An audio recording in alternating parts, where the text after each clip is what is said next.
plus minus black and white terms. Baghdad is safe. The Iraqis can hold on to Baghdad.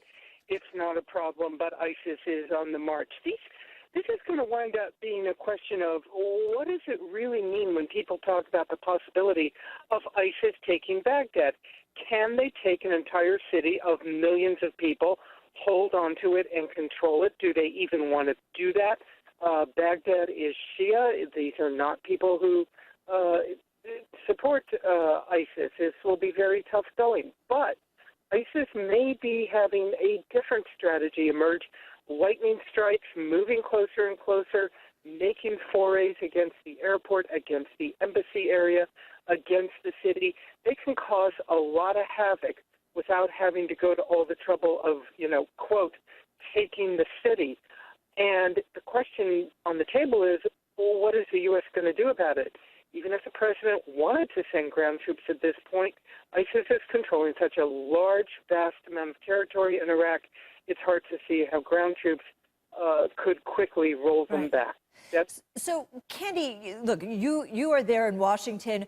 When you look at what the administration says, what the Pentagon says, it's not just the words they use, but the words they don't use. How do you parse the language when they say, that we're in full control of Baghdad? What are they not telling us? Well, that they're not in full control of much else. I mean, I think, listen, I think that the question is also, does ISIS really want to try to control Baghdad? Presumably the U.S., and that's where we are led to believe those U.S. advisors is with Iraqi troops sort of in the defense around Baghdad, that they're advising. So presumably the U.S. doesn't want to, quote, lose Baghdad. As Barbara says, they can go in and, cause havoc without having to, quote, take the city. Recruits trained to retrieve the wounded from the battlefield.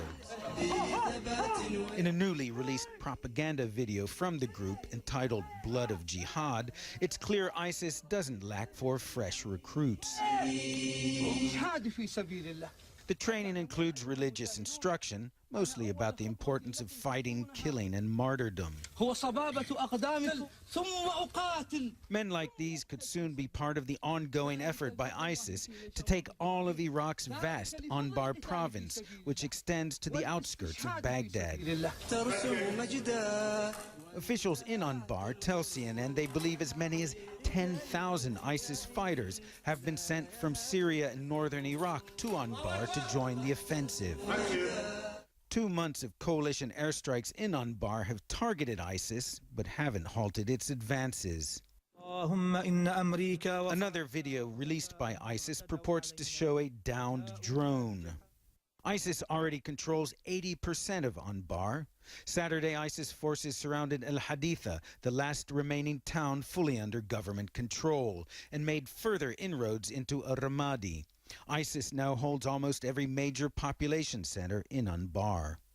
On the outskirts of Baghdad, also in Anbar, Iraqi army troops keep a wary eye on the horizon, but their hold on the province is slipping day by day. The army has been plagued by absenteeism, corruption, and incompetence, hardly the ingredients for success. Anbar's provincial council says it's appealing to the government in Baghdad for American forces to join the battle. Although Baghdad has until now made it clear it doesn't want U.S. ground troops, and the Obama administration has repeatedly insisted no combat troops will be deployed here. As if all this weren't grim enough, a series of car